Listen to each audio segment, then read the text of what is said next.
Russia continues to bear the brunt of international criticism after a Malaysian Airlines jet was shot down last week in eastern Ukraine, allegedly by pro-Russian separatists. Meantime, the bodies of the victims have arrived in the Ukrainian city of Kharkiv and are set to be flown to Amsterdam today.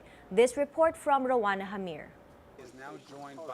Russia is set to receive the fallout from last week's air disaster that left 298 people dead after Malaysia Airlines flight MH17 was allegedly shot down by pro-Russian separatists. The European Union on Tuesday vowed harsher sanctions against the country that could inflict wider damage on its economy.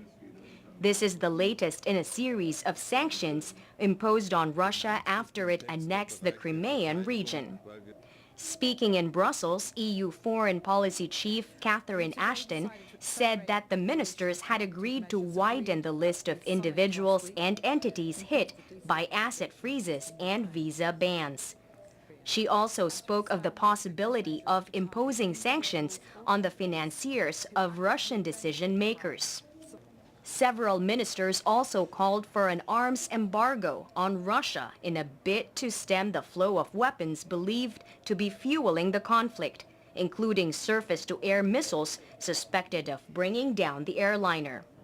The sanctions will require the approval of all EU leaders and will take effect if Moscow refuses to cooperate in the international probe into the crash and continues importing weapons.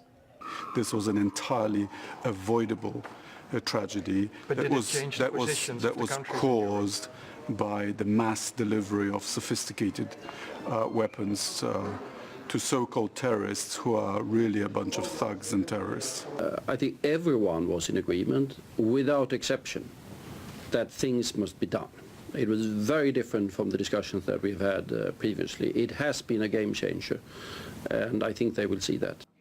Meantime, in a news conference in Ukraine government-controlled Kharkiv, the head of a Dutch investigation said his team will begin transporting to the Netherlands the remains of most of the 298 people recovered from the crash.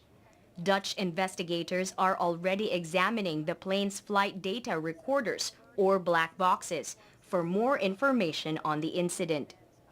The bodies of the victims arrived in the city of Kharkiv early this morning on refrigerated train cars. International police agency Interpol said one of its teams had already started identifying the remains before they were transported to the city.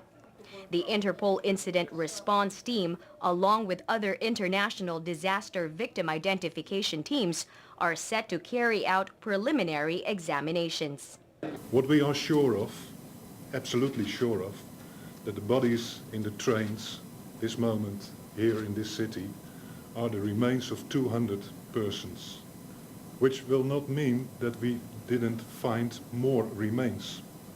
There were more people on the plane, there were more remains to be found. For now, a representative of the Organization for Security and Cooperation in Europe said human remains still remain on the site, but all recovery efforts seem to have ended. Rowana Hamir reporting.